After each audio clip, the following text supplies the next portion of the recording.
In a previous book I authored, I focused on successful cases of negotiation. Many readers gave me wonderful feedback about the book, but one person stopped me in my tracks with what they had to say. The woman I was speaking with told me how much she'd enjoyed the book and its real-world applicability, but then she asked me a question that rattled around in my brain for quite some time. Why did I focus on successes?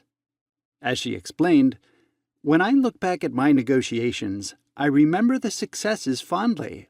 However, the real lessons that I have learned throughout my career from a negotiation point of view have come from my failures. Then she asked, "Have you considered another book focused on failure and what we can really learn from those processes to help us grow and become better negotiators?" In the moment, I blurted out, "No, but I will consider it." After contemplating the question for some time and running the idea by other people in the field of negotiation, I decided it would indeed be a worthwhile endeavor. Hence, this book. To be perfectly frank with you, my own life has been riddled with failure. I was not a great student as a child, in high school or at university. I finally figured it all out in graduate school. I was a decent but not outstanding athlete, despite putting in a lot of time and effort and a desire to be great. I was a slightly better than average violinist as a child, but I didn't practice the way I needed to in order to excel because I didn't have the passion for it. In other words, at an early age, and indeed through my early 20s, I failed at many things. Interestingly, over time, those failures turned out to have been more of a blessing than a curse. You see, when you fail and you survive to talk about it, you learn valuable lessons about what to do the next time and why.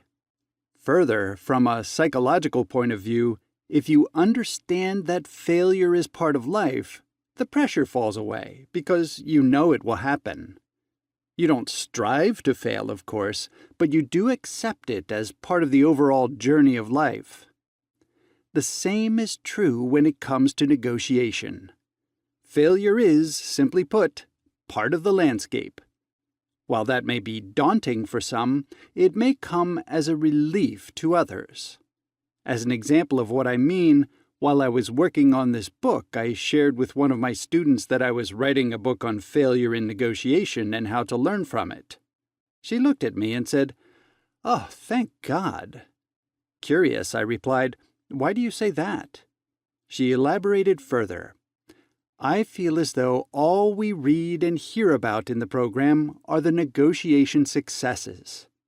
As a student of negotiation, this view makes me feel as though I have to be perfect and always succeed.